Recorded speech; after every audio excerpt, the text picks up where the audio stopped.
Don made he used a word that I thought was so perfect on the game winner yesterday, right? He said, what did you say? It was indescribable? What was the word? I don't even remember. I was in the moment. Well, it was indescribable on 98.7. A lot of people are expecting me to comment on it, and I will. Here is the call. No. Here is the call by Sam Rosen and the trampler, Dave Maloney. Here it is. This is the game winner. And the Rangers come out with it. Lafreniere in the Carolina zone, cuts to the middle and shoots wide. Rebound to Drury. Drury clears it out. Trouba at the red line stops it. Left side of Lafreniere sends it in. Round the boards it goes. Missed by Orlov. Played it. Score! Score! Yes! Yes!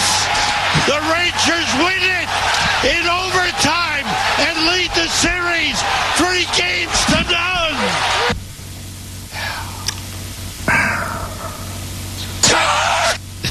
What are we doing here? What are we doing? Peter, I'm going to talk to you because Don's in an...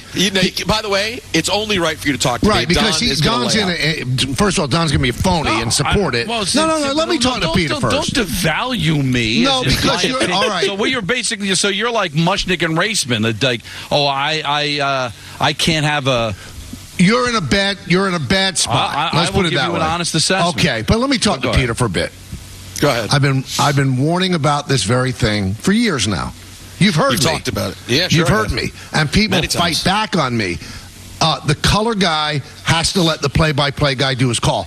If they have a DVD, I don't even know if they make DVDs anymore, of the Rangers winning the Stanley Cup, I can guarantee you that will not be on it. It's not fair to Sam Rosen. It's beyond me how a 67-year-old man could be that giddy about something that could not control himself, trampled all over Sam Rosen's call. I mean, Peter, what are we doing? If you were listening to the radio yesterday, you have no idea what happened. You just know they won. It's you've nitpicked Dave Maloney before, and sometimes it's fun, and sometimes I think you're pushing it. This one was a tough one. He got in very early, gave Sam no chance to even make the call because he got in a full quarter second before him, and then the scream went long enough that by the time it was over, Sam really had no choice there. So it's not what you want, but I think, people do enjoy and appreciate the enthusiasm that a man of Dave Maloney's years still has. Well, I mean, you can show that enthusiasm after Sam makes the call. And again, we're going to joke about this a lot, but I'm going to be serious about one thing. Where is the leadership at MSG that you don't sit Dave down and go, you can't do that? Because it's not up to Don, it's not up to Sam, although Sam's a Hall of Famer, he certainly could. I don't know if Kenny does. He doesn't seem like he steps on Kenny that much. But somebody who's running the show at MSG has to sit him down and go, no, you can't do that. That's not good radio. Nobody who was listening in the car had any idea what happened there. Let me, you know what, though, Michael? You said a lot. I'd like to hear it again because I may have changed my mind between last time and if I hear it again now. Please, run the tape. And the Rangers come out with it. Lafreniere in the Carolina zone, cuts to the middle and shoots wide. Rebound to Drury. Drury clears it out. Trouba at the red line stops it. Left side of Lafreniere sends it in. Round the boards it goes. Missed by Orlov. Played it. Score! Score! Yes! Yes! The Rangers win it in overtime and lead the series 3 games to none. Change your mind? No, it was very similar to the first time. All right. I feel sorry for Sam because you know what happened with Sam there? He was walking across a railroad track. Didn't think there was a train coming. No, he checked. Right, he checked. The sign said no train. Right, and all of a sudden he got absolutely obliterated on the track. Yeah, Don, what's your take on this? Now, here's my take, okay? All right, here we go. There's a few things that I got to get to. Okay. All right. Take your time. But the first thing I got to jump into and take exception to, honestly. Here we go. Michael's like a 67-year-old man. This guy bled. He broke bones. He's got arthritis in both of his ankles. He's got a bad elbow. I've walked with him after morning skates to the hotel. This guy is literally and figuratively bled. and has his body destroyed being a New York Ranger.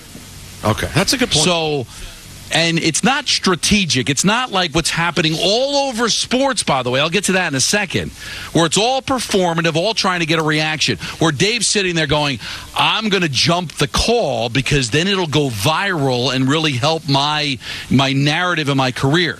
That is a visceral reaction to the moment. And the fans love that, because that's exactly how they would react if they were in that same situation. And I'm reading the comments, and they love it because I love Dave. He's a national treasure. He's one of us. He played for us. And when you live in this performative world but you really think all these people on the NBA side are against the Knicks? Or are they against Knicks because they know it's good for their brand, it'll stir it up, it'll get more attention, get better ratings? We sit there in a world of not knowing if what we're saying and what we're doing is real, or are we just trying to get a reaction. That a fan can sit there, and if you're stuck in the car and you're listening to the game, you're probably a diehard fan that just can't get in front of the TV. And you know that the guys calling the game care as much about the result as you do. It's local radio, guys. That wouldn't be acceptable on ESPN or TNT on television, or if that was a national broadcast, because the majority of your audience wouldn't have a dog in the fight. They just want to be entertained by a game. But playing to that room, the fans love it. And it was just a visceral reaction to the moment, knowing that there's a Ranger in that booth that loves the team as much as the person listening to it does. I agree with you, and I don't want the plug to be pulled on his enthusiasm, but that is premature enthusiasm. Let the guy make the call. No, then you can scream all you want. You're right, and I'm sure Dave would actually agree with you, but in that moment, that happened. He really can't control himself? But also, take a vote. If 80 to 90% of the audience loves it, then who's hurt? Sam? Sam got a chance to call the greatest moment in the history of the New York Rangers. Sam's in the Hall of Fame. I don't know if Sam's upset about it or not, but it's a moment, and that was just part of the moment. It wasn't designed. It wasn't strategic. It might not have been the best idea in the world, going in, but the way it all happened, I mean,